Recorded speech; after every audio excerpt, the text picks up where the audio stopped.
বিএনপির ভারপ্রাপ্ত চেয়ারম্যান তারেক রহমানের নির্দেশনায় এবং ঢাকা মহানগর উত্তর বিএনপির আহ্বায়ক আমিনুল হকের উদ্যোগে ৯১ নং ওয়ার্ড বিএনপির সভাপতি মফিজুর রহমান মামুনের সার্বিক সহযোগিতায় পথচারী ও অসহায় মানুষের মাঝে ইফতার বিতরণ করা হয়েছে। শুক্রবার রাজধানী মিরপুর পল্লবী ২ নং কমিউনিটি সেন্টারের সামনে এই ইফতার বিতরণ অনুষ্ঠিত হয়। এতে প্রধান অতিথি হিসেবে উপস্থিত ছিলেন ঢাকা মহানগর উত্তর বিএনপির আহ্বায়ক ও বিএনপির কেন্দ্রীয় নির্বাহী কমিটির ক্রীড়া বিষয়ক সম্পাদক আমিনুল হক।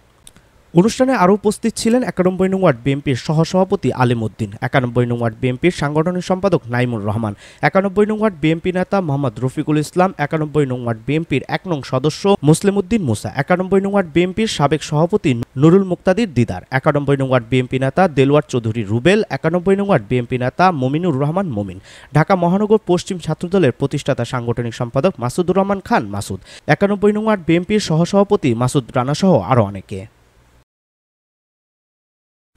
এ সময় বক্তারা বলেন, বিএনপি সবসময় দেশের সাধারণ মানুষের পাশে ছিল এবং ভবিষ্যতেও থাকবে। দুস্থ ও অসহায় মানুষের সহায়তায় এই ধরনের মানবিক কার্যক্রম অব্যাহত থাকবে বলে আশ্বাস দেন নেতৃবৃন্দরা।